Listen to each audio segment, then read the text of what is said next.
हाँ देखिए, जैसा कि आप सबको भी पता है कि 28 मई को 16वें वित्त आयोग की टीम झारखंड आ रही है। वित्त आयोग की टीम 28 मई को झारखंड आ रही है। इस संबंध में आयोग ने 4 मुख्य बिंदुओं पर झारखंड के अधिकारियों और सरकार के लोगों से बातचीत करने के लिए एजेंडा दिया है। वित्त मंत्री ने बताया कि उन विषयों पर बात करने के लिए आज बैठक रखी गई थी। उन्होंने कहा कि हमने अधिकारियों से कहा है कि राज्य की प्राथमिकताओं जैसे जल, कृषि, शिक्षा, स्वास्थ्य जैसे विभागों की प्राथमिकताओं को तय करते हुए वित्त आयोग के सामने अपनी बातों को रखने का प्रयास किया जाएगा।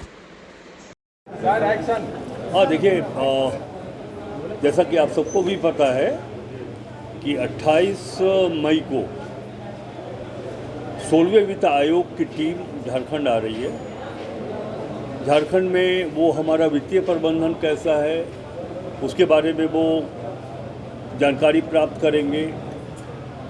अनुदान की राशि किस तरह से खर्च हो रही है, केंद्रीय सहायता राशि किस तरह से खर्च हो रही है, तो इन सब विषयों पर वो जानकारी लेना चाहेंगे।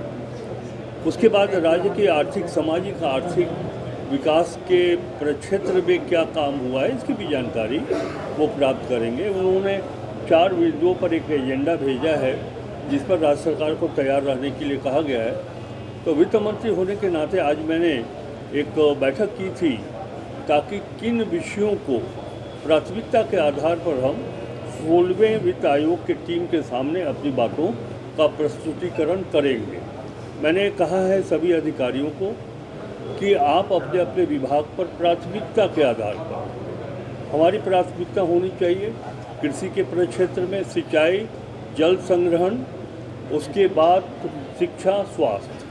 हमने कहा कि वैसे सभी विभाग, पर्यटन भी उसमें से एक है, सभी विभाग अपने अपने जो भी उनका अभी तक का जो आउटपुट रिजल्ट है उसको रखें और तर्क के साथ, यानी कि जस्टिफिकेशन के साथ हम जो उनसे राशि मांगेंगे वो उसमें हमारा औचित्य भी दिखाई पड़ेगा कि इस कारण से हम आपसे, भारत सरकार से राशि मांग रहे हैं। जैसे कि एक उदाहरण हम दें कि पथ निर्माण विभाग की बात अगर की जाए तो पूरे देश भर में प्रति 1000 किलोमीटर में राष्ट्रीय औसत है 500 किलोमीटर।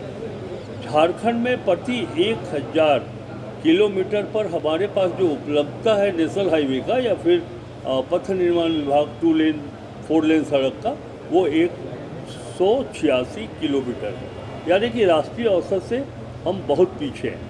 तो ये एक औचित्य है, हमने बताया कि ये एक औचित्य है कि हम साहब राष्ट्रीय औसत तक पहुंचना चाहते हैं, इसके लिए केंद्र सरकार से सहयोग की आवश्यकता है। तो इसी तरह अन्य विभागों को भी हमने कहा है कि आप लोग तैयार करिए और ताकि जो आयोग की टीम आ रही है उसके सामने हम अपना पक्ष रख सकें।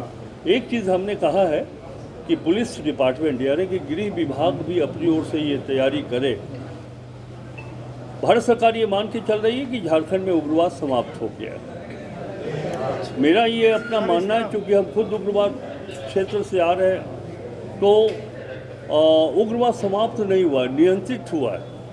जब तक हम वहाँ डेवलपमेंट के माध्यम से लोगों को उनका विकास नहीं करते हैं तो कभी भी आप उम्मीद रखिए कि कभी भी उग्रवादी पनप सकते हैं। सिर्फ मैंने ये भी कहा कि आप पुलिस पिकेट वापस कर लीजिए, पूरे झारखंड में जितना पुलिस पिकेट है आप उसको वापस कर लीजिए, तब पता चलेगा कि उग्रवाद ख़त्म हो गया या उग्रवाद आज भी है।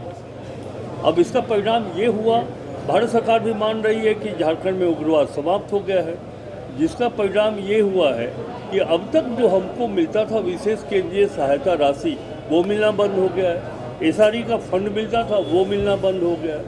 तो इस पक्ष को हमने कहा है पुलिस विभाग के वरीय अधिकारियों को, गृह सचिव जी को, कि आप मजबूत पक्ष रखिए। मैं प्रस्तुत करूंगा कि क्या परिदृश्य है उग्रवाद के मामले में, इसलिए हमको भारत सरकार से और पैसा चाहिए।